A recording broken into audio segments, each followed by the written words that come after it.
Peoria. Welcome to IMI-TechTalk on this, the second Sunday of March. We're on at 6 p.m. in the New York listening area thanks to daylight savings time, but we're still on at 3 p.m. in Arizona. Just remember, Arizona and Hawaii, except for the Indian reservation in Arizona, they are not on daylight savings time, and we can go in, probably do a whole show on why that's the case. We're live from our New York offices, and we're going to be discussing protecting sensitive information from inside threats with guest Tony Bradley. I'm Tom DiOria. I'm the CEO of Information Methods Incorporated, and together with our weekly guests, our show will help our listeners, whether a business or home technology user, make better use of all aspects of technology. Just in case you're a first-time listener, in our first segment, Tech Talk provides you with a review of last week's most significant events in technology. We start with our increased coverage of New York's technology scene, and we follow this with our industry-wide report, which could contain information on conferences, announcements by vendors, new releases of software equipment, or new contract opportunities. One or more guests follow this from many aspects of business and industry. And if you wish us to consider a topic for a future show, you can email your suggestions to TechTalk, that's TECHTALK, at IMI-US.com, and we'll get back to you pretty quickly. Anytime after our show introduction, please give us a call or send us an email question. You can use those email addresses I just gave you, techtalk at IMI-US.com. And we monitor that throughout the show. So besides sending us suggestions, you can get your questions on our show as well. If you want to call in, call at 277-KFNX. That's 277-5369. And if you happen to be outside the 602 listening area, call us toll-free at 1-866-536-1100. Tech Talk is being simulcast on the web, so if you can't get to your radio but you want to listen to us, go to KFNX's website, which is 1100kfnx.com, and you'll be able to get us live. And if you want to listen to any of the previous shows, go to our website, which is IMI-US.com. Click on the Tech Talk button and then on the Archive button, and you'll be able to get to all our previous shows. So please call in any time during the show, and we'll try and get you on as quickly as possible. Our first segment is our Week in Review. It's our increased coverage of technology events in New York and around the world. And it's compiled by Dave Brandon and Jose Batista, and we've got a bunch of things to talk to you about today. And let's see, where are we going to start? We're going to start with a demonstration we saw. We're going to have these people on in the near future. It's called Windhouse, Windaus, a company in Canada that makes windmills, but not the windmills you're typically used to seeing, the kinds with the, big wheels that go boom, boom. These are more, they can be either horizontal or vertical. You can do them in many colors. The smallest ones are 6 feet tall, so they're not that obtrusive. You can put them on tops of buildings. We're looking at it for a school that we're designing as a possible energy saver to make it a little bit more green. And we're picking up on what Mayor Bloomberg said. He staked out a claim for making New York City a clean energy powerhouse through offshore and on-building wind farms. He spoke at the National Clean Energy Summit at the University of Nevada last week. And to encourage local clean power generation, Mayor Bloomberg issued a request for expressions of interest for offshore wind farms, small-scale wind installations, and tidal power systems. He said that perhaps companies will want to build wind farms atop our bridges and skyscrapers, or use the enormous potential of powerful offshore windmills miles out in the Atlantic Ocean. He's looking for the best ideas, and we think this one is a pretty good idea. Popular Mechanics had an article on it, Virtual Windmills it's called. Let's see, when was this? It was, good question. The article doesn't, spring and summer 2005, so it's 5 years old. But the idea is a good idea about using vertical or horizontal windmills. Generates a reasonable amount of power.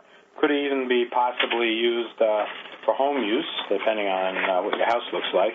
We're going to do a show on this, but I wanted to give you a heads up on it that there are a bunch of things coming down the pike in greening technology.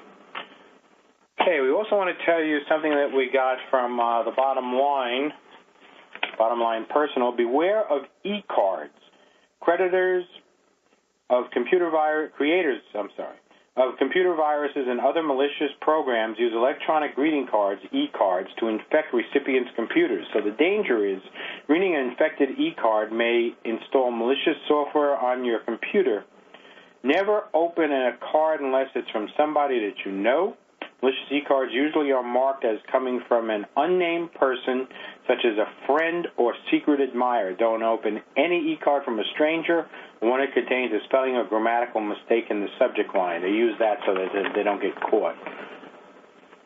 We also have, from Bottom Line Personal, Best of the Consumer Electronics shows.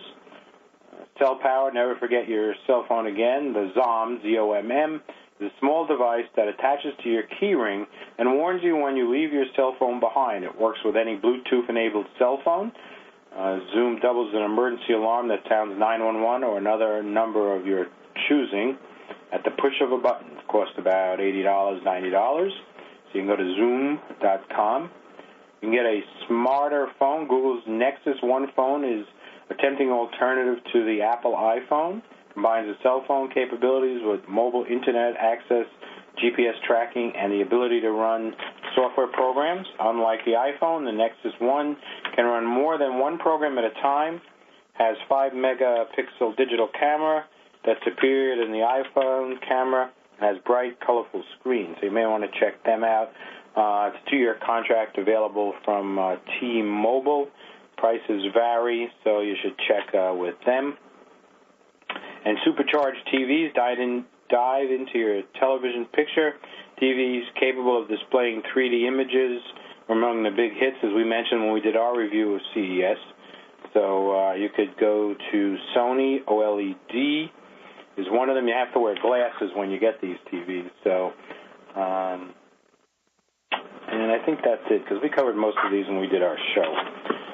Okay, Computer World tells us that Microsoft spends more than $9 billion on research. They plan to spend $9.5 billion on research and development this year. The figure is $3 billion more than the next closest technology company. Much of Microsoft's investments center around cloud services or online computing services provided to users from hosted data centers, especially in the light of tough, difficult macroeconomic times that we're coming out of. We choose to really lean in and double down on our innovation. That's from Kevin Turner, Microsoft's Chief Operating Officer. Turner contended that Microsoft has more cloud services than any other company, ranging from its consumer email services to hosted enterprise products such as its Dynamics CRM, which is Customer Relationship Manager. So, Turner defended the company's forthcoming Windows Phone 7 series operating system, which will be available on phones soon. Microsoft faces heavy competition from Apple, Nokia, and other manufacturers using Google's Android operating system. Turner said that Mobile OS is a complete overhaul from the previous ones and is tightly integrated with other Microsoft products. So you could check that out and see whether or not, in fact, you agree with that. Billboard tells us that Apple's iTunes Store has always dictated the terms of its dealings with record labels. As such, the largest U.S. music retailer has never censored the labels over marketing or promotion strategies. But that may be changing. The B-E-E, in iTunes bonnet, Amazon MP3 Daily Deal. When Amazon first launched the Daily Deal, its primary aim was to drive more customer traffic to the online retail giant's MP3 store. Labels paid nothing for being included in that privilege, nor were they asked. But executives say that promotion morphed into something where the labels make arrangements to provide an exclusive selling window with Amazon for a big release expected to do a lot of business on the street date. In exchange for a daily deal promotion on a new album, Amazon has been asking labels to provide it with one-day exclusive before the street date, such as digital marketing support as a banner ad on its artist's MySpace page and messages on label and artist websites and social feeds. Sources told us that iTunes representatives have been urging labels to rethink their participation in Amazon promotion, and that they have backed up those warnings by withdrawing marketing support for certain releases featured as daily deals. So I think that we'll have to see. One of the few albums to participate in the early street daily deal promotion so far is Vampire Weekend's Contra, which Amazon made available for $3.99 on January 11th, the day before it was available anywhere else. The promotion played an obvious role in powering the album's #1 debut on Billboard 200 with first week U.S. sales of 124,000, of which 60% were digital downloads. So obviously this seems to be something that's working, but you can judge for yourself and see whether or not it's something that you want to get involved with. And the Boston Globe tells us it's called Clean Energy's Competitive Conundrum, How to Get People to Pay for Cleaner Energy When Electricity Produced from Traditional Sources like Nuclear Power, Coal, or Natural Gas Costs Less.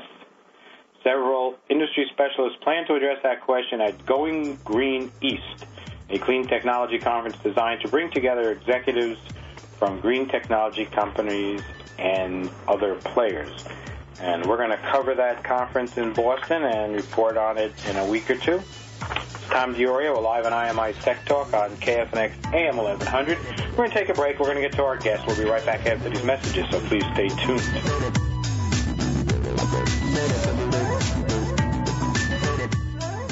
Welcome back to IMI-TechTalk on KFNX AM 1100. I'm Tom DiOrio, and we're going to play for you a very interesting song right now. For those of you that don't know, today is Pi Day. That's P-I Day. That's the number 3.14. And we'll bring you some examples of what movies might have had that as a theme and some other important facts about a number that's infinitely recurring without repeating itself. That being said, for those of you that may have slept through algebra during your high school days, as I mentioned before the break, we're going to be talking to you today about protecting sensitive information from inside threats. Our guest is Tony Bradley, and if you're a regular listener, you know he's one of our favorite guests. We love to have Tony on. He's the Chief Product Evangelist for Zecurion and a syndicated writer for PC World. Zecurion is and I'm probably pronouncing it wrong, he'll correct me, I'm sure, is a leading global provider of encryption-based security solutions to protect corporate data and guard against internal security threats. Tony is certified as a CISSP, ISSAP, and if you remember from previous shows, that's a very respected and, I don't want to say unique, but limited certification, and has been recognized as a Microsoft MVP in enterprise security for the past 4 years. And you can follow Tony's writing on PC World's BizFeed blog, or follow him on Twitter at PC Security News. Tony, thanks a lot for being with us. We really appreciate you taking the time. Thanks for having me on again. So, it seems like information security mostly focuses on us versus them. That's what we usually focus our shows on. So separating the internal network from the outside threats, does that really make a lot of sense? Is that a big problem? Well, there's, I think, sort of two problems with that security model. The first is trying to define where that border is anymore. There are so many more people who are working from home, remote workers, roaming workers. People are connecting from hotels and coffee shops or VPNing in from their home, and that old, traditional, this network is inside our building and everything outside of our building is evil doesn't work because half of the workforce is outside of the building. The other problem with that approach is that contrary to the perception that, there's all this malware and there's, all these evil things out there on the internet to be aware of, I mean, that is a true fear. I mean, there are malware and things to be concerned of, but most of the data breaches and the issues that companies run into are actually occurring from the inside. They're actually, and not necessarily always intentional, but it's the employees. It's the people who are actually allowed inside the network that are the bigger threat. And with in the past year or two, as the economy has gone down, and we've had issues with layoffs and people being fired and laid off and everything. There was a study done that showed that 60% of employees who are leaving a company, especially if they're leaving under with bad blood, will steal data or company information to take with them. Things like customer databases, things that they think will provide value to them with a new employer. They can take their customer lists, they can take their contacts, and things like that are valuable to the company, but the employee will walk out the door with them.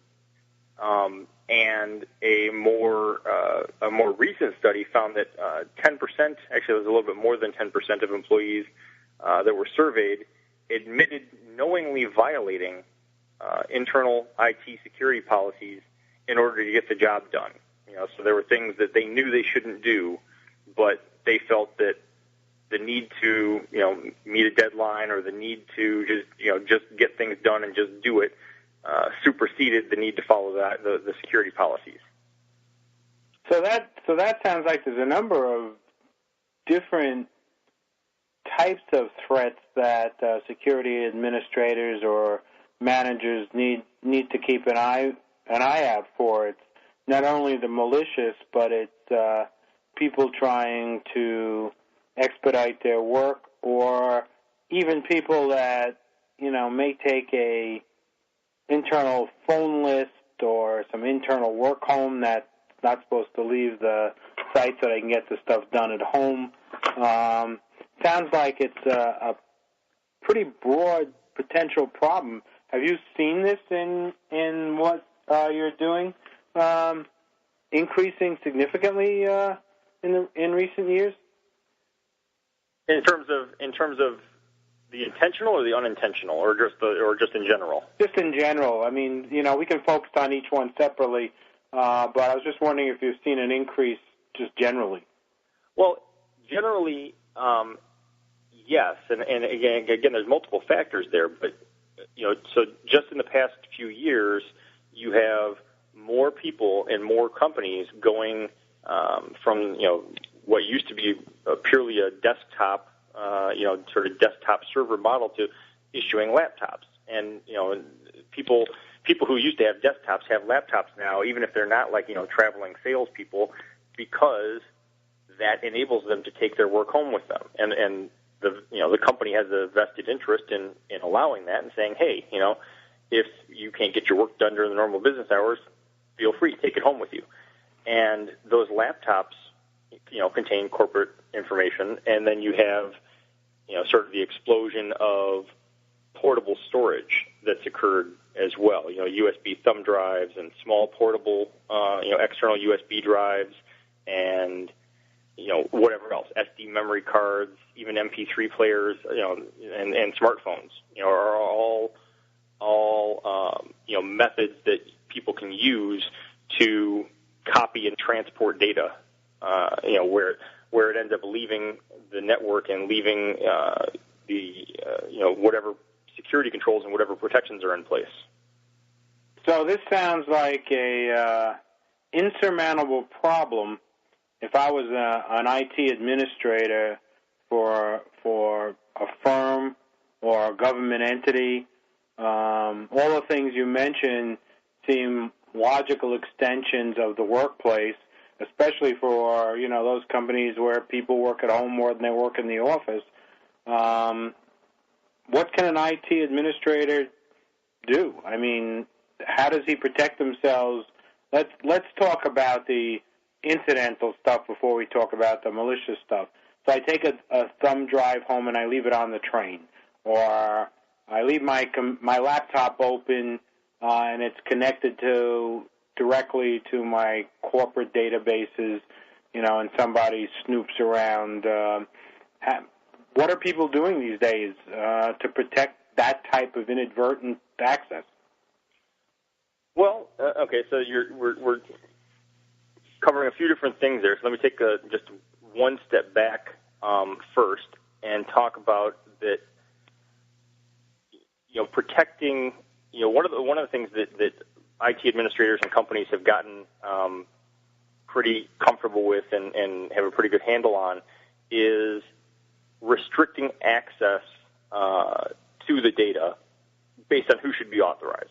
So I've got file and folder permissions. I have ways to say, Tom's allowed to read this file, but Tony's not, or Tom's allowed to, read this file and edit it, but Tony's only allowed to read it. Those are just your standard, permissions.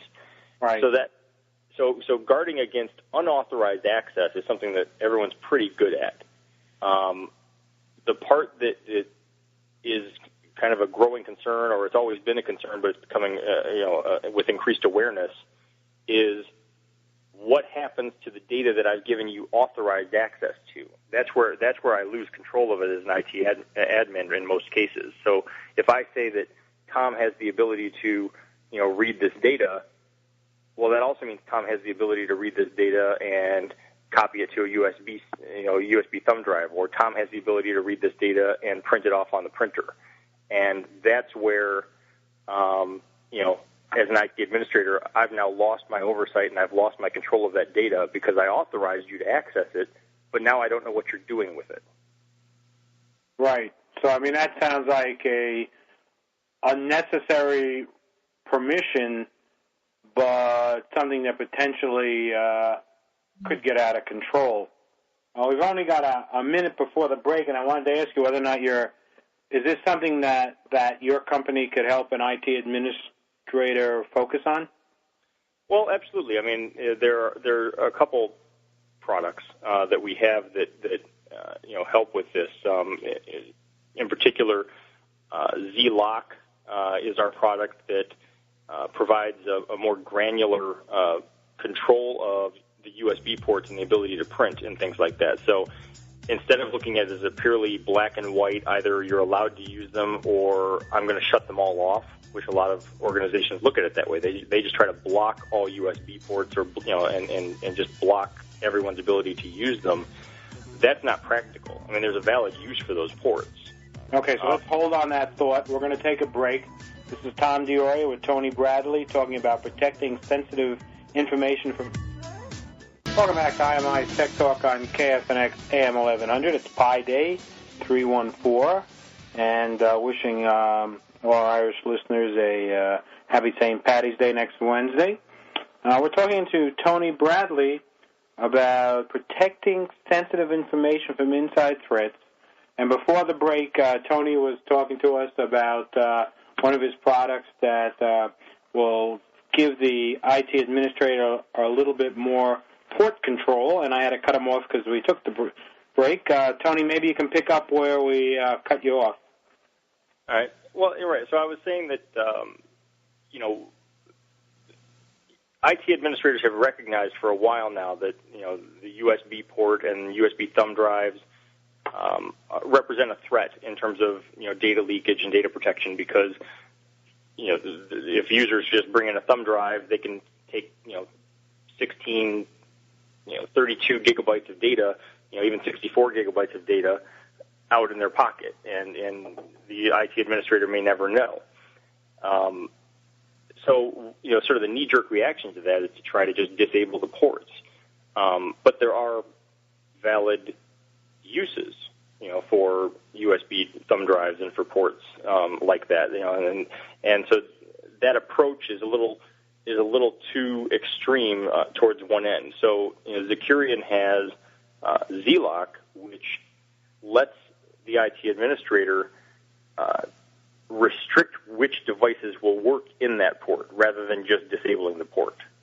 And I can restrict it by I can say, well, Tom's allowed to do it and Tony's not, or I can say, well, Tom's allowed to do it, but only with iron port USB thumb drives, and I can do it by brand like that, or I could do it specific to a unique individual thumb drive, like a company issued thumb drive, and I can say Tom is only allowed to write to this company issued thumb drive, and no other device will work on that USB port.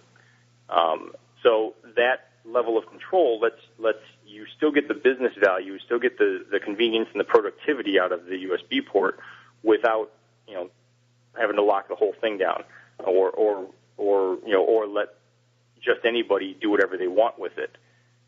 And we go a step farther than that with Z-Lock because, again, I mentioned earlier, one of the other ways, aside from just storing the data on a USB drive, would be for you to print it. I mean, if you wanted the customer list and I block the USB port, you could still print it.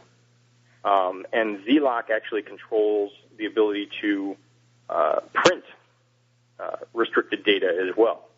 So I can say, well, no, you can't print that file, or that one you can print. And more importantly, for either the USB drives or the printer, we have a feature called Shadow Copy, which actually takes a snapshot and retains a copy of, well, what data was stored or what data was printed. So as the IT administrator, I can go back and look and say, well, what exactly did Tom take on that thumb drive? And it gives me an audit trail to go back and figure out where my data went.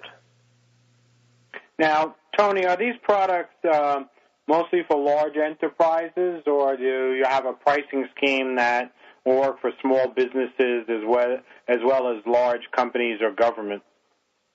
Yeah, really. I mean, it's a sliding scale, based on volume. Like most software, and we have customers using these products, on as few as 10 or 15 devices, or larger enterprises. One of the nice things about the Zecurion products is, we've got Z-Lock, which we've been talking about. We have Z-Gate, which is a content filtering mail gateway to make sure your data is not leaving via email. And then we have Z-Storage. I'm losing it now. But, Z-Storage server and backup to encrypt data at rest. And all four of those products are all managed centrally from one console. So whether you have one of those products or two or all of them, you still only have one console, and you can centrally manage across the entire network. Okay, that question, before I forget, came from Curtis. And, Tony, we have another question here from Harris. This is a very strange question, so I don't know how it applies, but he says, if I find a USB stick in a parking lot, should I plug it in my computer at home or at work? I'm not sure you should plug it into any computer, but... Well, yeah, I guess I would say the answer is really neither, or at least make sure you have the right security software in place first, because that is it's a little bit of a crapshoot. I mean, and that's been used as an attack vector, at least for sort of not really a prank, but there have been security researchers who have done studies to prove that would be one way for me to infiltrate your organization. Like if I can't get through your network defenses, if I just leave a USB thumb drive laying on a sidewalk going up to the building, someone's going to pick it up, take it into work, and plug it in. And if I've got malware on there that's set to automatically run, then as soon as they plug it in, I'm in. So that is something. It is a security risk to do so, and you do need to. I mean, it would seem silly because you don't really want to just throw it away. And if let's assume you wanted to find the rightful owner, there's no way to really do that unless you plug it in and try to figure out what's on it. But as soon as you do that, if you don't have antivirus up to date running, ready to protect your system, you're at a pretty great risk for possibly infecting or compromising the computer. And really, even if you do have that, there's still a risk there because whatever malware was being used on that USB thumb drive might not be something that your security software knows how to protect against. Good answer. That's what I would say. I would say just throw it away. Let's see. Mike has a question for you. Does it take a lot of special equipment or memory, or do I have to have Vista? Can I just be running XP to support your product? On the as far as the end computers, it does work with XP, Vista, Windows 7. All of our products are software based, and they're not using up a lot of resources. There is basically just a service that runs on the endpoint that is used to talk back to the server about what the policies are and basically decide whether or not your data is allowed to be stored on that USB stick or sent out to the printer or whatever. Okay. So we talked about. I'm getting. My producer's yelling at me. I didn't ask. What's the website for your company? Well, again, the company is Zecurion, and it's been around for about a decade overseas. Really, just established a United States presence last year, but the website is Zecurion, ZECURION.com. We also have a blog there. We have a group on LinkedIn. We have a page on Facebook, and you can also follow us on Twitter at Zecurion. So they can use any one of those to get in touch with you if they want to follow up? Absolutely. Okay, good. Let's switch gears a little bit and talk about users emailing sensitive information outside of the network. What do you recommend there for protecting the organization's interests? Well, again, so we have Zgate, which is our mail filter, and it's able to look and see based on the rules that you establish. There's sort of some default rules that would be commonplace, like looking for Social Security numbers or driver's license numbers or birth dates, those types of things that are sensitive personal information you wouldn't want to leave the network. But there could be any type of data internally in the company that doesn't fit those common criteria, but you don't want it to leave the network. So you have the ability to create those rules in Zgate, and Zgate will monitor the outbound communications and make sure that whatever rules you've set for the data, that data is not allowed to leave the network in an unencrypted state. And there are other solutions for this, and that I've run into. And what I was struck by, at least in one case, and I'm not going to mention names on the vendor per se, but so someone tried to send me an email which contained sensitive information, and it was a healthcare provider situation. So they fell under HIPAA rules for protecting the data, and they had an appliance in place. But that appliance, what it did is it recognized that there was sensitive information. So instead of sending it to me via email, it sent me an email with a link back to where it had stored it in an encrypted state or whatever.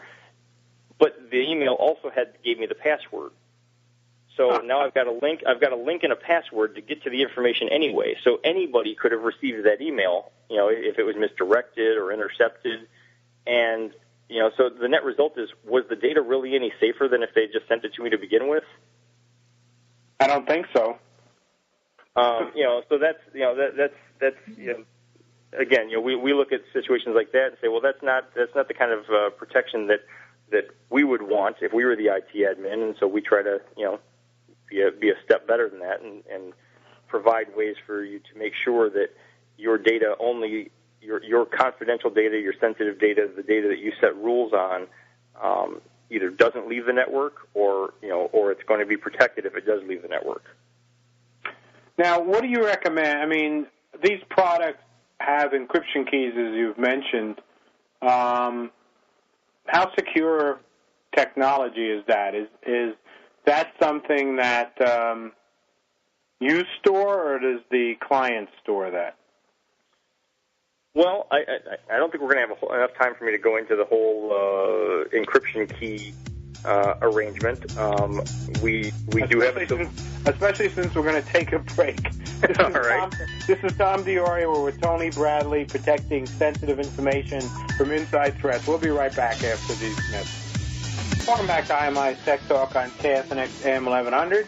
I'm Tom DeOria. Today is Pi Day. That's P-I for 3.14. And we're speaking with Tony Bradley, who is the Chief Product Evangelist for Zecurion.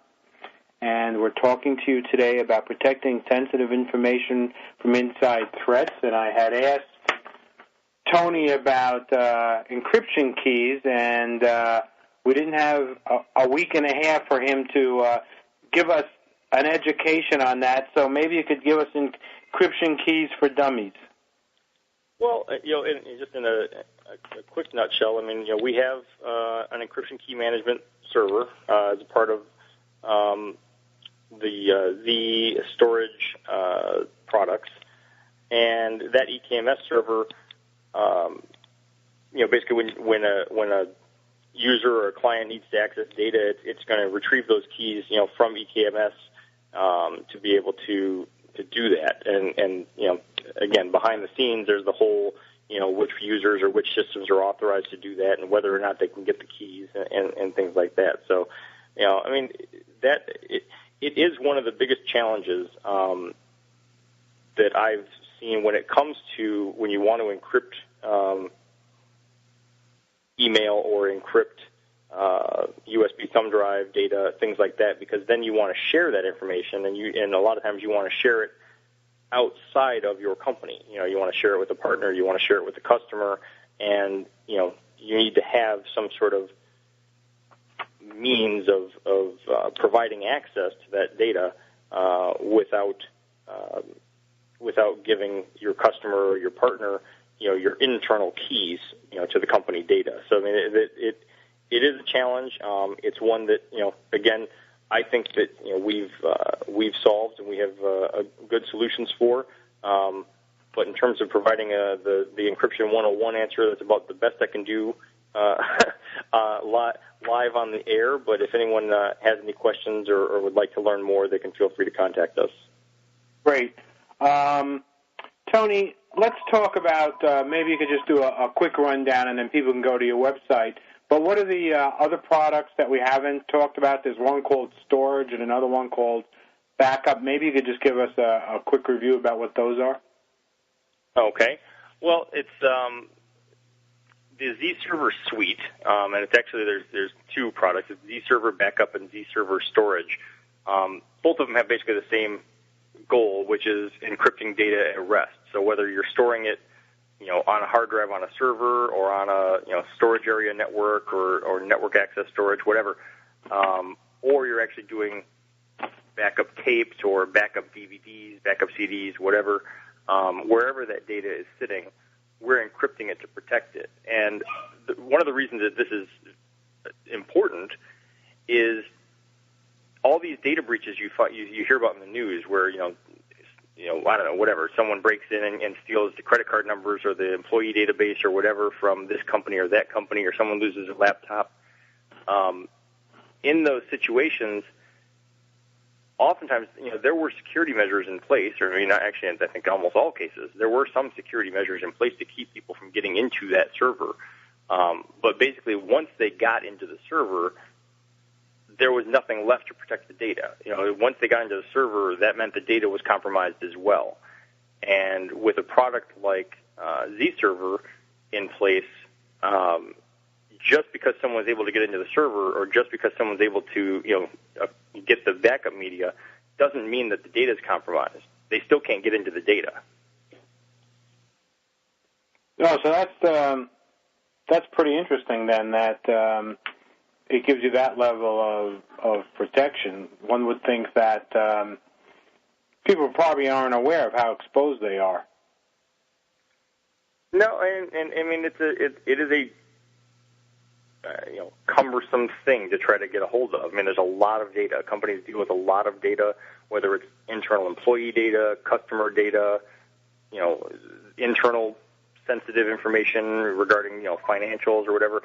There's a lot of information to protect, and some of it's more obvious than others. And the bad guys seem to have a knack for finding the stuff that IT admins forget.